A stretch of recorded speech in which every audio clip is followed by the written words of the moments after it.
dokumenter Duren Jatuh ini berperan sebagai Nolan, yang dimana kita udah bisa lihat dari judulnya sendiri Duren Jatuh, yang itu artinya duda keren jatuh. Yang di sini itu gue berperan sebagai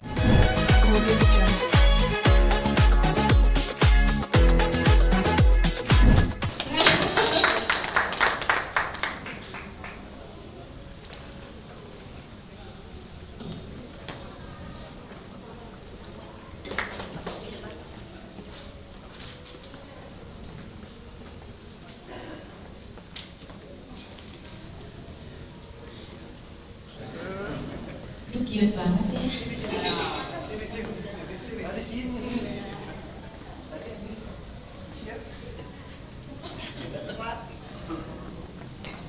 Oke, kita panggil Michelle Putri sebentar.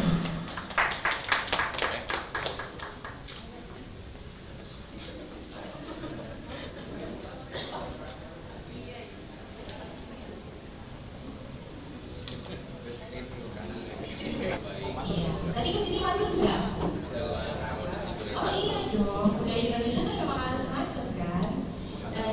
Gimana nih persiapan nanti nih buat habis ini kan mau produksi kan? Persiapan Indonesia.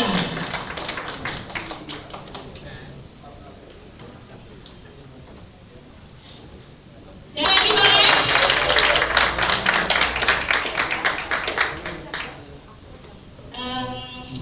Aku nih pengen nanya ya sama Ibu Febri. Produksi WTV original Duren Jatuh ini. Terus harapan Ibu tuh kedepannya gimana sih buat series ini?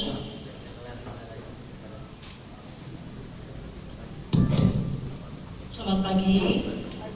Pertama-tama terima kasih kepada cukup jauh. Jadi akan seru banget, menarik sekali. Dan dari kami, dari BTV berharap bahwa BTV original Duren Jatuh akan menjadi. Kita udah tahu ya, Mbak Febri itu karyanya banyak sekali.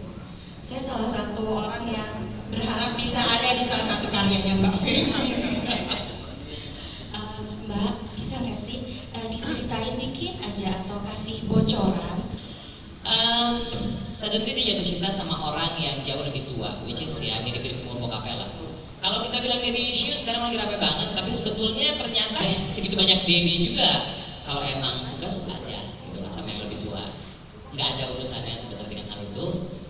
Lalu di sini love story-nya yang suka sama yang lebih tua ini, gimana dia harus menghadapi kisah percintaannya dia sementara di sekitarnya adalah orang-orang yang kurang mendukung. Dengan hal itu karena biar gimana pun juga mereka hampir seumuran gitu. Lalu kemudian ada perbedaan kasta keluarga. Para geng motor kalau digabung sama keluarga Bridgerton kayaknya gak susah ya gitu, kira-kira kayak gitulah. Ya di sini pakai lengkap cerita tentang cinta HKF. Mengapa Prabu Febri? Kalau boleh jujur ya, karena aku sebelumnya aku udah tahu karya-karya Prabu Febri.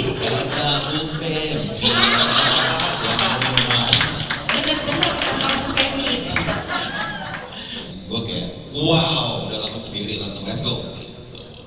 Ngomong makasih teman-teman media atas waktunya udah hadir. And yes, semua karena Bu Feby juga udah kenal lama, tapi belum pernah produksi bareng ya. Di sebuah rumah produksi. Jadi ini pertama kali kerja sama Bu Feby dan memang dan saya satu-satunya di judul ini. Diam. Ya, coba dijawab. Saya di judul ini satu-satunya yang muda beneran maksudnya. Yang muda ya. Ya udah sih, jadi gitu. Tapi ya seperti tadi Bu Feby bilang, apa tuh stigma, yang hilangkan stigma apakah itu. Ini ya persiapannya kebetulan. Terima kasih Bu Feby sama WTV original udah. Kalau saya pas pertama kali ditawarin Duren Jatuh ini, yang saya tanya adalah siapa sutradaranya dulu. Pas dikasih tahu sutradaranya Feby, jadi gimana? Nah, apalagi gue itu udah pernah syuting sama Kak Feby dari gue kecil, zaman FTV sampai kesini. Jadi untuk syuting lagi sama Kak Feby dengan gue udah tahu karya-karyanya Kak Feby seperti apa adalah sebuah kebanggaan besar untuk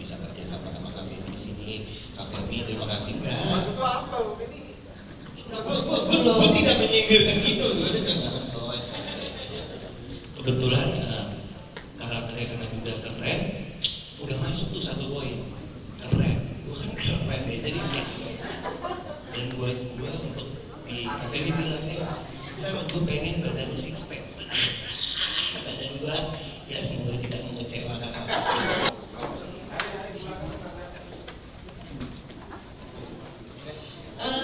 Alangkah baiknya kita awali dengan berdoa terlebih dahulu. Allahumma sholli ala sayyidina Muhammad wa ala ali sayyidina Muhammad wa anta anzala rabbukum la in syakartum la azidannakum. Kita bersyukur pada Allah Subhanahu wa taala, Tuhan yang Maha Esa, bagi hari menjelang Islam. Tepuk tangannya dulu. Bismillah, semoga lancar dan sukses ke depannya. Oke. Misha yang dada Bu katanya.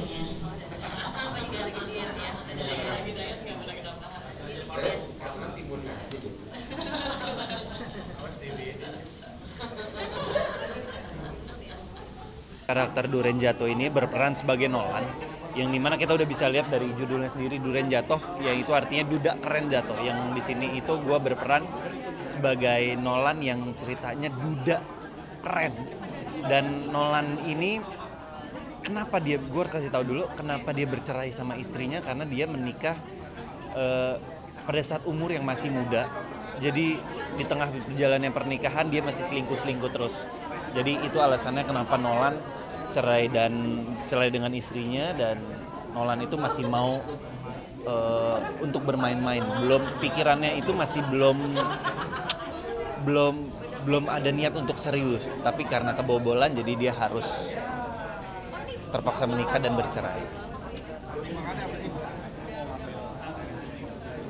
Pertimbangannya pertama karena yang pasti gue harus baca skenarionya dulu di awal, yang dimana pas gue baca skenarionya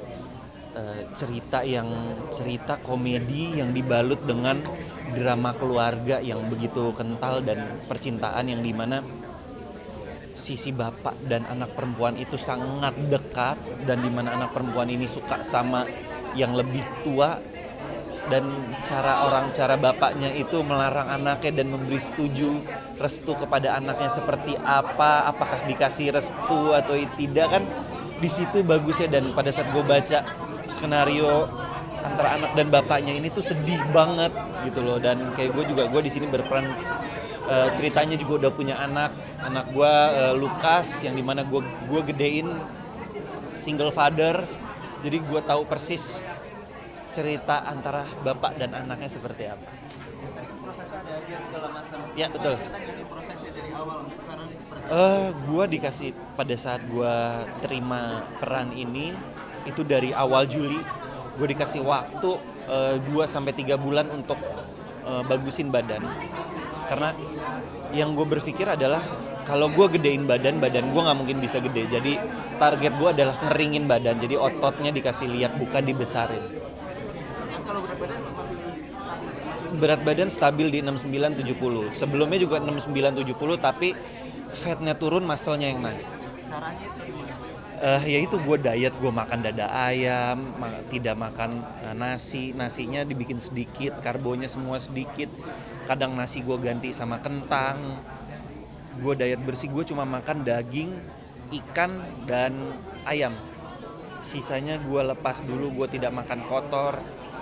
Gue makan cuma protein, dan proteinnya juga gue hitung kan, dari berat badan gue itu 70, minimal harus masuk protein itu setengah dari berat badan kita.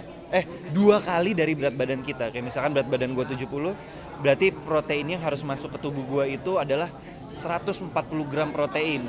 Nah jadi gue hitung-hitung kayak misalkan 200 dada gram itu bisa ada kurang lebih 50 gram protein. Jadi gue makan harus 400 gram dada ayam ditambah 6 telur dan susu protein.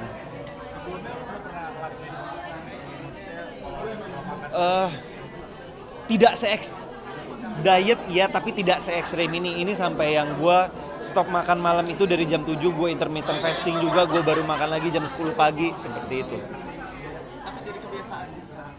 Jadi akhirnya pada saat sekarang udah mulai bagus, terus gue mau makan kotor lagi tuh jadi nggak rela gitu loh. Jadi gue udah capek susah payah. Kalau bisa gue harus pertahankan seperti ini terus, karena sebenarnya tujuannya adalah hidup sehat. Badan bagus itu bonus jadinya. Istri gue sangat mensupport, makanya dia istri dan nyokap gue juga support banget. Makanya istri gue beliin daging dan ikan salmon, nyokap gue beliin dada ayam nyiapin. Jadi kayak setiap hari tuh gue makannya aduh. Udah sampai makan dada ayam tuh udah yang kayak makannya aja udah sampai emosi, karena dada ayam terus tuh yang kita makan bosen. 3 hari dada ayam, 3 hari daging sapi, 3 hari salmon tuh pagi siang itu terus tuh bisa makan sambil marah-marah. Gitu. Yang gue olahraga Senin sampai Jumat itu gue weightlifting, Sabtu Minggu itu gue cardio.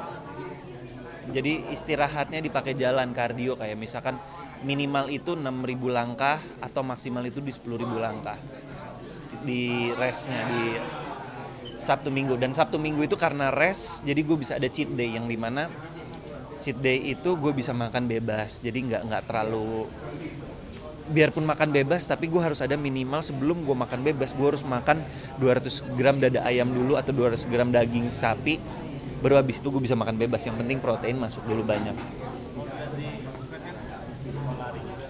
Ya. Salah satu dari kardionya itu, tapi itu dulu kan, karena kalau lari kan itu ngebakar semuanya, ototnya sampai kebakar banget. Sekarang itu lari gue ganti sama jalan. Kan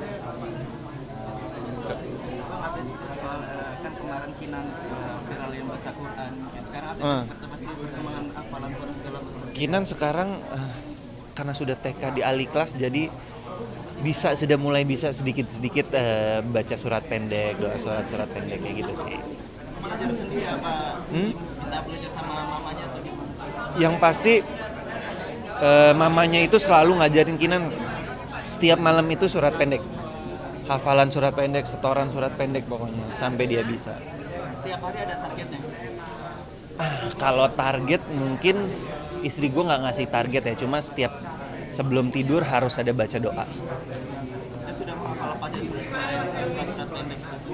Kinan itu masih belum bisa dibilang full hafal, tapi kayak misalkan istri gue baca kayak misalkan surat Al-Ikhlas, dia udah bisa nyambungin surat apa banyak. Ada Kinan kira-kira kurang lebih bisa nyambungin surat itu 6 sampai 7 surat. Malah bagusan Kinan, gue baru 6. Dia udah 7 kayaknya. Menyuruh ngaji nggak sih? Untuk sementara belum kan, karena Kinan kan masih kecil. Jadi kalau gue cuma harapin dari sekolah aja, karena kan makanya itu dia gue ambil kenapa gue ambil sekolah Al-Ikhlas, karena untuk fondasinya Kinan dulu, untuk Kinan biar bisa ngerti agama dari kecil. Karena apalagi kan gue mualaf, gue juga masih belajar, istri gue juga masih belajar.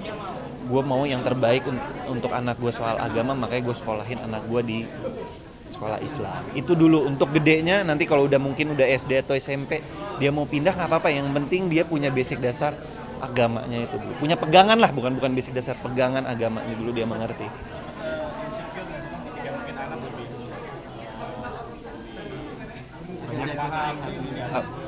Bukan insecure, lebih ke nggak mau kalah gitu. Kok dia bisa, gue nggak gitu loh. Jadi karena mungkin anak kecil belajarnya lebih gampang ketimbang gue yang masih belum terlalu, apalagi kan gue mualaf ya, untuk belajar bahasa baru itu agak susah gitu loh. Kalau anak kecil kan mungkin karena biarpun terbata-bata tapi dia mendengarkan bahasa itu lebih gampang mencernanya mungkin. Kalau kayak gue kan gue harus cari tahu dulu artinya apa, ininya apa, biar gue nggak salah gitu loh. Kenapa? So far gue sekarang ini masih belajar sama istri dan keluarga istri gitu loh. Jadi gue masih di tahap ibaratnya ya gue sama lah kayak Kinan, sama-sama anak TK nih belajarnya bareng gitu loh. Jadi gue nggak bisa yang langsung next step, nggak. Jadi ibaratnya gue ini masih anak TK, jadi anak gue SD pelajaran agama gue juga harus SD gitu, gue nggak boleh kalah. Gue masih belum ikut kajian ya, karena nggak tahu, mungkin belum ada yang ngajak kali ya. Dan belum tahu juga. Ada nggak sih momen haru ketika lo ngeliat anak lo ngaji kayaknya bisa ngaji gitu, dan haru pertama kali gitu pasti Momen lebih ke bangga ya, gue bisa lihat anak gue, iya kayak, ih ini anak umur 4 tahun atau umur 3 tahun tuh udah pinter banget buat gue kayak, alhamdulillah anak gue udah bisa baca surat pendek, bangga aja gitu sama anak gue. Saya kan belajar gimana sih sama istri itu, apa kayak tanya jawab kah, Enggak. atau penasaran? Istri gue pertama kali itu ngajarin cara bacanya dulu. Terus sekarang itu gue lagi diprogramin sama istri gue, lagi belajar apa sih, belajar ikro. Lagi pelan-pelan disuruh belajar ikro, lagi dicariin. Kebetulan kan kalau Kinan sudah bisa, mungkin gue mau dibarengin sama Kinan untuk belajar. Itu sih. Tapi udah mulai jalan cara begini. Masih jauh, gue masih proses, masih jauh lah. Ini ya makanya seperti tadi gue bilang, gue masih di tahap anak TK, masih jauh, masih pelan-pelan. Itu aja sih.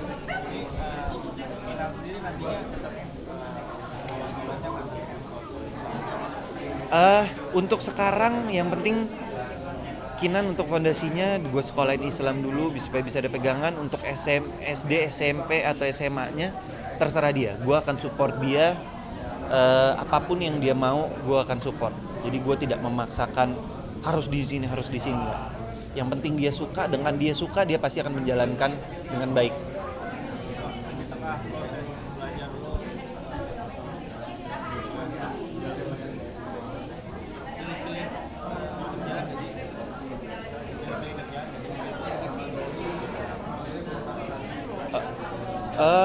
Belajar apa nih?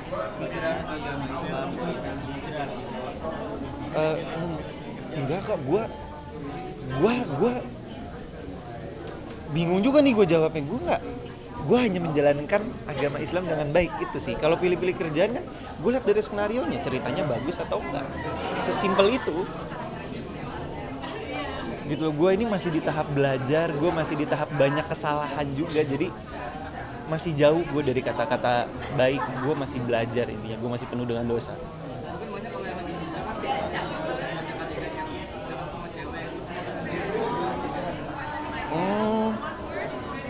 Gue nggak bisa jawab pertanyaan itu karena ya tadi gue bilang gue masih banyak salah juga. Jadi jangan kalian nganggap gue kayak bilang gue udah baik banget, enggak. Gue masih, ibaratnya gue masih anak TK yang lagi belajar. Jadi gue masih penuh dengan dosa. Jadi gue dan istri gue dan anak gue sama-sama belajar untuk menjadi lebih baik. Itu aja. Nggak ada yang kayak wah apa kayak nggak ada. Gue masih penuh dengan dosa. Gue masih manusia yang belajar untuk jadi lebih baik.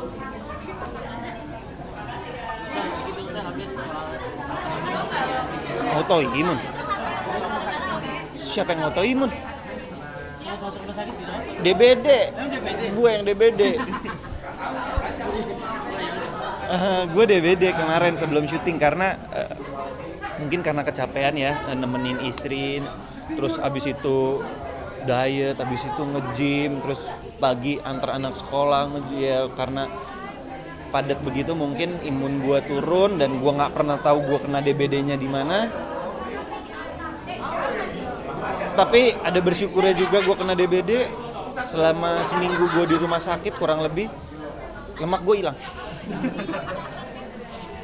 Karena jarang makan, lemak gue hilang.